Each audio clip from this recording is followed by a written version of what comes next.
Bonjour à toutes et à tous. Merci d'être avec nous sur Fux Sport Foot National et Live N2 pour une nouvelle émission et un nouveau week-end riche en football bien sûr. Avec pour commencer, comme d'habitude, le talent de la semaine. Nous avons choisi le défenseur central de Bobigny, Reda Kaddouri, 1m86 qui peut également être milieu de terrain, roi de l'anticipation et également un parcours atypique. Passé par les U15 au PFC, Joinville, Montreuil, il a été repéré par l'entraîneur de Bobigny à l'époque. Il tente sa chance au Red Star en contrat pro. Finalement, il revient à Bobigny et puis c'est un joueur prudent également sur le terrain, prudent en dehors. C'est une forte tête. Il a un master en mathématiques, sait-on jamais, dit Reda Kaddouri. On lui a fait confiance tout au long de la semaine. On a bien fait. C'est un joueur exceptionnel que je vous invite à découvrir ou à redécouvrir sur Fux Sport et Foot National.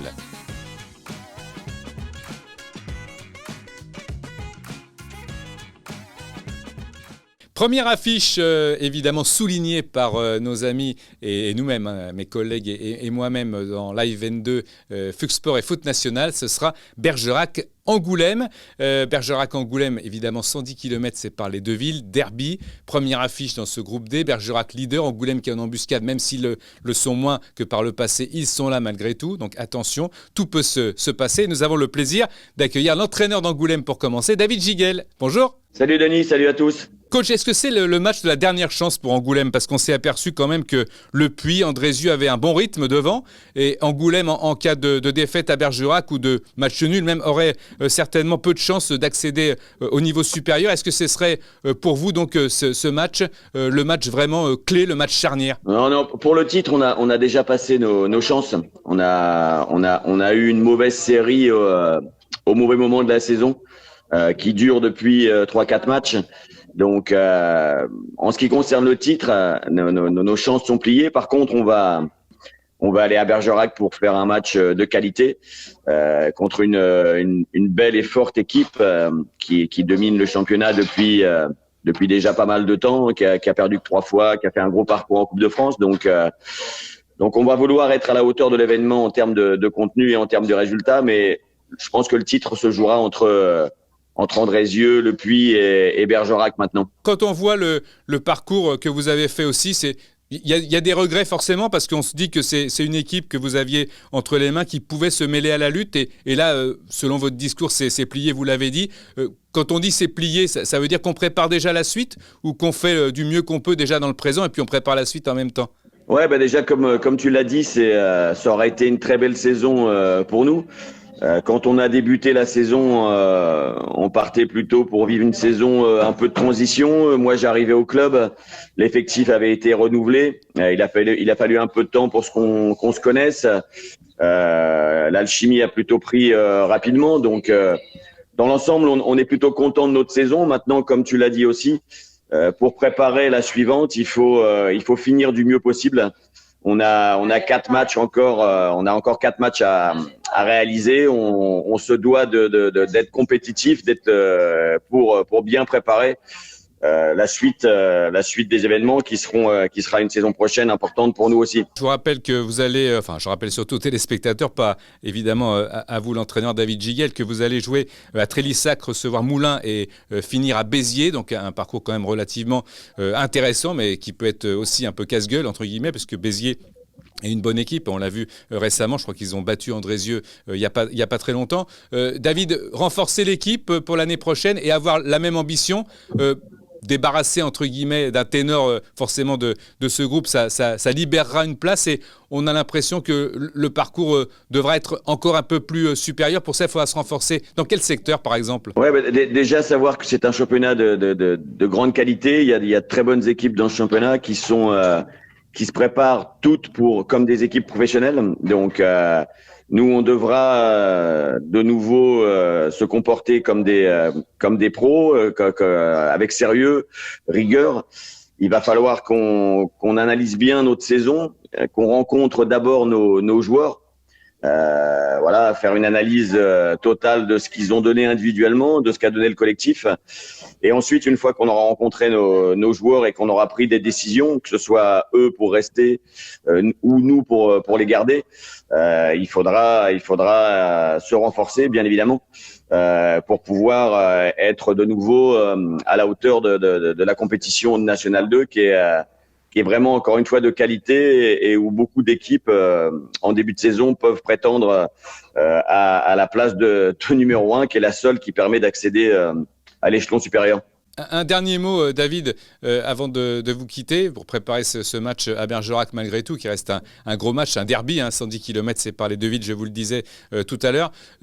Pour vous, Bergerac, Andrézieux, Le Puy, ce sont des équipes que vous avez affrontées déjà. Le favori, c'est celui qui est en tête ou ceux qui chassent ? Non, aujourd'hui, force est de constater que la meilleure équipe du groupe, c'est Bergerac. Voilà, ils caracolent en tête depuis une longue période. Après, il faudra qu'ils soient vigilants et qu'ils fassent carton plein, parce que Le Puy est aussi sur une super dynamique. Andrézieux a des grosses qualités aussi, même s'ils ont manqué un peu de régularité à certaines périodes, un peu comme nous. Donc, moi, je mettrais une pièce sur Le Puy et Bergerac dans la dernière ligne droite, et c'est celui qui sera le plus régulier et qui aura les nerfs les mieux armés, qui ira au bout, parce que je pense que ça va se jouer à peu de choses, peut-être au goal average particulier ou à 1 ou 2 points. Donc voilà, une chose est sûre, c'est que nous on va aller à Bergerac avec des intentions et pas pour faire de la figuration, mais pour prendre les points qu'on méritera de prendre. Oui, Bergerac qui va 2 fois se déplacer lors des prochaines semaines. Les Herbiers, Trélissa qui recevra la réserve de Montpellier. Donc c'est vrai que ça va être quand même délicat, mais on peut penser que l'avance relativement substantielle et aussi psychologiquement installée, comme vous l'avez dit David, à la tête de ce groupe depuis maintenant de nombreux mois, fera la différence. C'est vrai que Bergerac fait figure aujourd'hui de favori. On en parlera tout à l'heure avec l'un de nos invités, le président de Bergerac, Monsieur Fauvel. Merci David d'avoir été avec nous.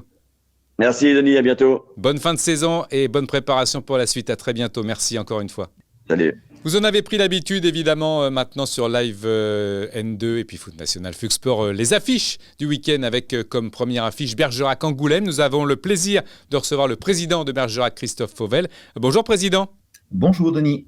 Alors Bergerac, 53 points, on est près du but là, Président, non ? Le but de jouer le haut tableau, oui, nous y sommes, c'est ce que nous nous étions fixés en début de saison. C'est vrai qu'on a la chance d'occuper la tête de ce classement depuis le début du mois de novembre, donc on sait que l'objectif va être atteint. Maintenant, il reste 4 matchs très compliqués, donc de savoir si on va terminer entre la première ou la 3e ou 4e place, ça va se jouer effectivement sur des matchs à enjeu comme celui de demain soir face à Angoulême par exemple. Tout le monde vous voit quand même peut-être pas champion, mais en tous les cas forcément en national, parce que vous avez fait la course en tête, vous développez selon vos adversaires quand même le meilleur jeu, vous avez été loin en coupe.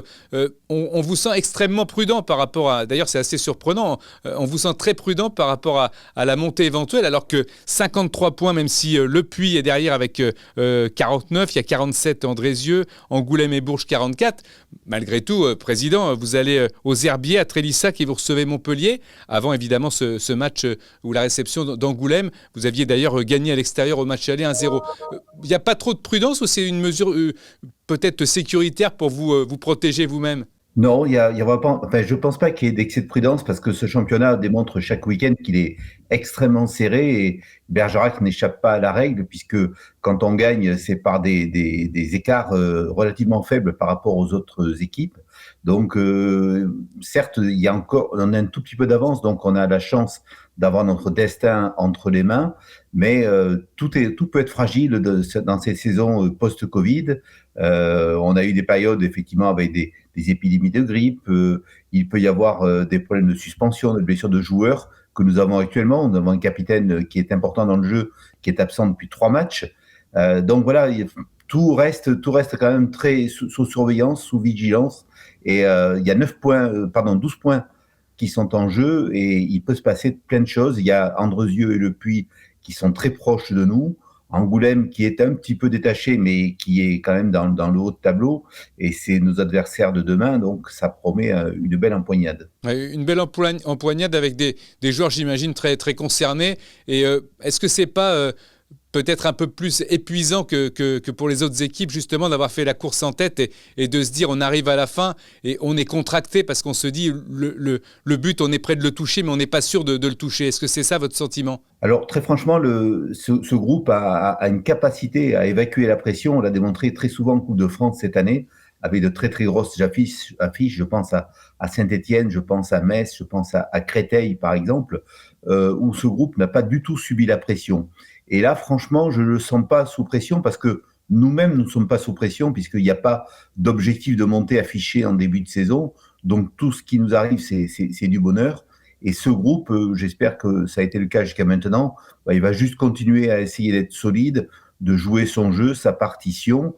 Et puis on se dit que si on est bon, on sera récompensé. Et si on faillit au dernier moment, c'est qu'on l'aura malheureusement mérité. C'est la dure loi du sport et du football en particulier. Un très beau discours de lucidité et également de réalisme, Président. Mais est-ce que dans la perspective d'une montée quand même probable, même si on adhère totalement à votre discours de prudence dans le sport et surtout dans le football, et vous avez raison de l'être, comment est-ce qu'on aborde la saison prochaine? Parce qu'il faut bien y penser.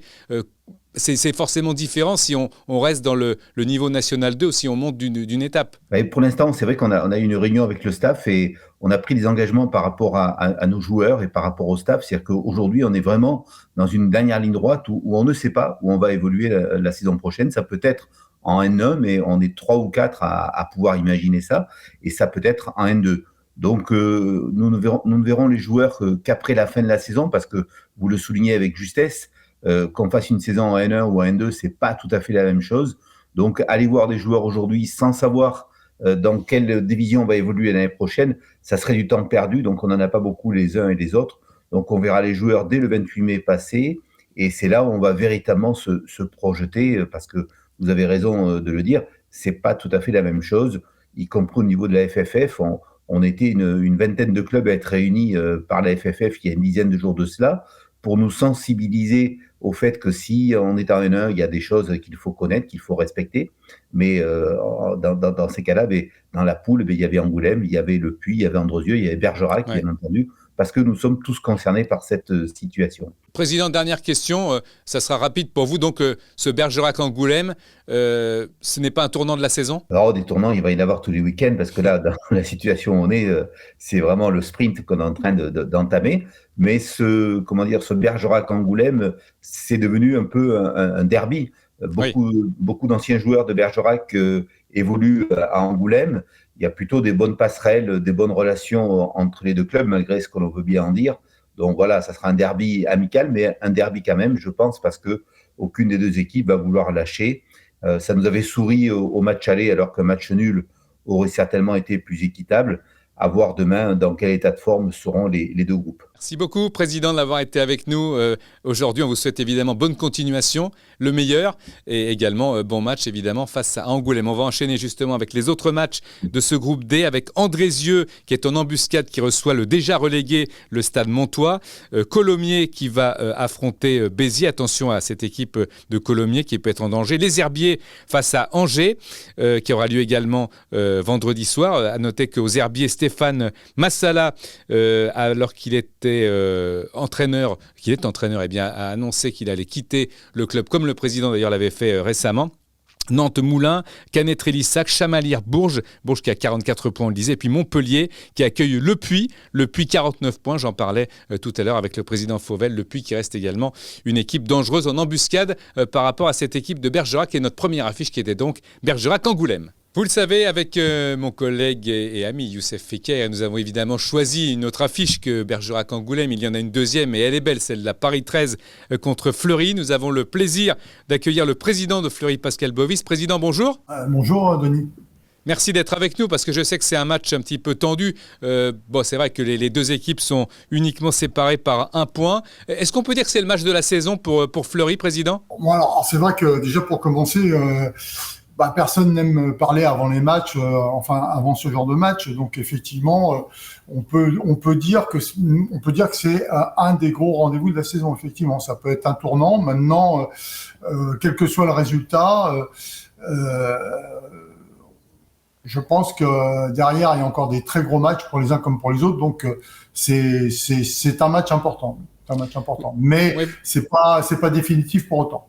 Non, bien sûr, mais vous êtes quand même sur une bonne dynamique par rapport à votre adversaire qui reste sur des matchs perdus, notamment contre Auxerre, Beauvais et Bobigny. Vous êtes invaincu depuis le mois de janvier, une défaite chez vous contre Saint-Quentin 1-0. On peut dire que, même si vous avez perdu le match aller, on ne va pas dire que les tendances se sont inversées, mais vous êtes à 1 point seulement de l'équipe qui vous reçoit. Vous le sentez comment ce match, vous, dans la préparation, dans le vestiaire, par rapport au coach, par rapport au travail effectué? Est-ce que vous avez une intuition de ce qui pourrait se passer? Non, on n'a pas cette prétention-là. Après, on a une équipe sérieuse, une équipe d'expérience, et je pense que dans ce genre de match, c'est important. Vous avez un buteur aussi, Anthony Petrilli. Tout à fait. Mais bon, c'est le travail d'une équipe. Après, il faut pas. Ce type de match sont des matchs un peu plus compliqués que les matchs traditionnels de championnat, parce que déjà c'est un derby. Ensuite, c'est des matchs où forcément il y a plus d'enjeux, donc les joueurs des deux équipes sont un peu plus contractés, très certainement.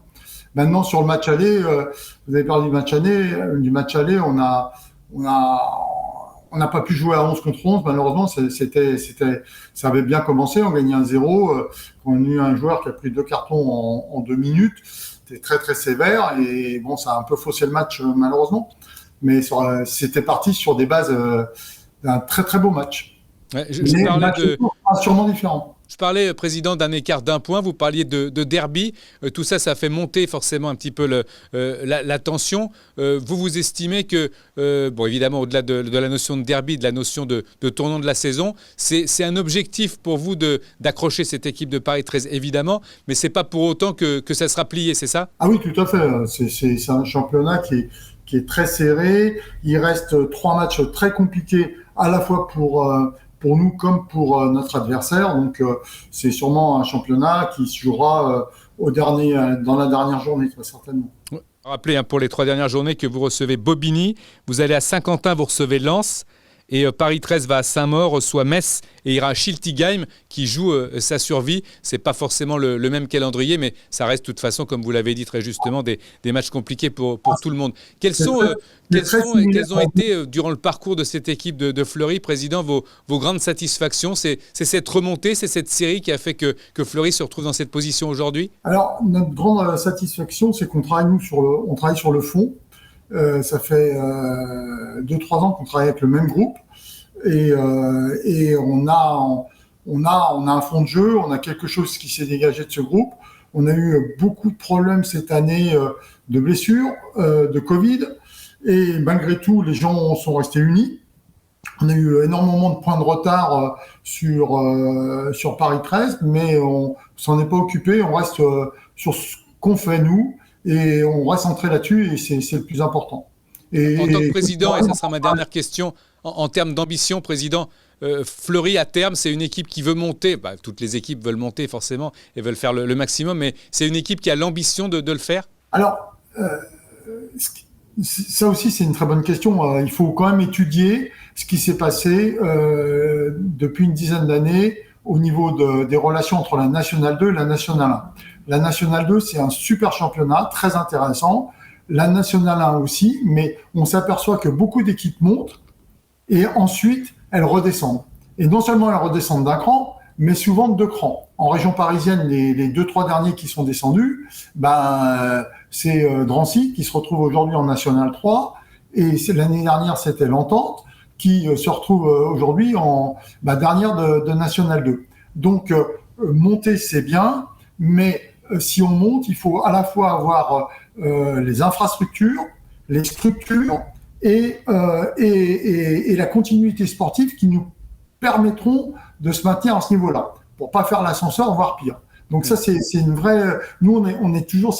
On a commencé en 4e division de district, c'est-à-dire vraiment au plus bas. Il y a une 30aine d'années, on est monté, mais on est monté de façon structurée chaque fois. C'est-à-dire qu'on est monté pour rester dans la division du dessus. Et la Nationale 1, c'est particulièrement difficile, et d'autant plus l'année prochaine, puisqu'il y a une restructuration des championnats, et que très certainement l'année prochaine, il y aura un tiers des équipes, c'est-à-dire au lieu qu'il y ait 4 équipes, ce qui est déjà énorme, il y aura 6 équipes qui risqueront de redescendre en N2. Donc si on monte, il faut être structuré administrativement et sportivement. Merci, Président, d'avoir été avec nous, Pascal Bovis. Avec plaisir. Merci beaucoup, bon match. J'en profite pour les supporters de Paris 13 de leur souligner, malgré tout et malgré nos sollicitations, que personne au club de Paris 13 n'a souhaité s'exprimer avant le match. Donc merci encore une fois à Pascal Bovis, le président de Fleury, d'avoir lui accepté l'invitation, parce qu'il faut rester quand même dans le sport et dans la mesure, même si les enjeux sont très importants et on le comprend. Bravo en tous les cas à tous les staffs de tous les clubs, de toutes les équipes pour leur travail dans ce National 2. J'en profite pour vous donner également les autres matchs de ce groupe B. Ils sont importants. Un Beauvais-Saint-Quentin, Belfort-Épinal. Épinal qui va perdre son entraîneur Pascal Moulin qui a annoncé son départ. FC 93 RC Lens, Agno Saint-Maur, Sainte-Geneviève Entente Sannois-Saint-Gratien, Auxerre-Metz, Reims Schiltigheim et donc Paris 13 contre Fleury. Ce sera le dernier match de ce groupe. Il est important, on l'a dit. Merci encore, Président Pascal Bovis, et bonne continuation. À bientôt. Merci à vous. À bientôt. Il nous reste bien évidemment à voir deux groupes importants, évidemment, pour la montée, pour le maintien dans la division nationale 2 sur Fox Sport et Foot National dans cette émission Live N2. Le groupe A, pour commencer, on va regarder un peu ce qui va se passer. Blois qui va recevoir Romorantin. Alors Blois, dont le nom du futur entraîneur sera connu le 8 mai prochain. Et à Blois, le gardien Alexandre Marfin, qui avait perdu sa place 26 ans, a décidé de partir, de quitter le club Blois, qui va recevoir Romorantin. Il y aura également Poissy, Châteaubriand, Saint-Privé, Rouen, En Avant Guingamp, Vannes, Caen, Chartres, Plabennec, Vitré, match important pour la relégation puisque Plabennec a 25 points, Vitré 24 et Lorient contre Granville. Et puis bien évidemment Saint-Malo, Versailles, Saint-Malo qui lutte également pour le maintien et puis Versailles qui n'est qu'à 4 points de la montée avec un goal average de plus 28 face à Chartres plus 10. La montée donc avec 9 points d'avance sur Chartres pour Versailles, c'est quasiment acté. On verra si les Versaillais pourront fêter ça après le match donc livré à Saint-Malo.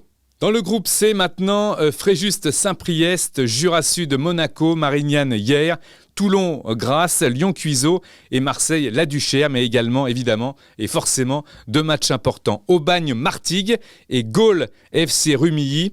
Alors je vais vous donner le calendrier respectif de ces deux équipes. Gaulle qui va aller à Saint-Priest après avoir reçu Rumilly évidemment ce week-end. Saint-Priest donc à l'extérieur, Fréjus à domicile et Toulon à l'extérieur. Pour Martigues qui a donc battu Gaulle FC le week-end passé à la 87e minute, but de la victoire. Au goal average particulier, Martigues est donc passé devant. Le calendrier de Martigues, réception de Jura Sud, voyage à Marseille qui est déjà en grande difficulté et puis la réception de Marignane. Le match de ce week-end, ce sera Aubagne-Martigues. Énorme suspense dans ce groupe C entre Martigues et Gaulle FC. Mais attention, car Grasse a 47 points. Les joueurs de Grasse vont jouer à Toulon et il ne manquerait plus que Grasse se mêle à la lutte pour le titre et ce sera évidemment une fin de championnat exceptionnelle.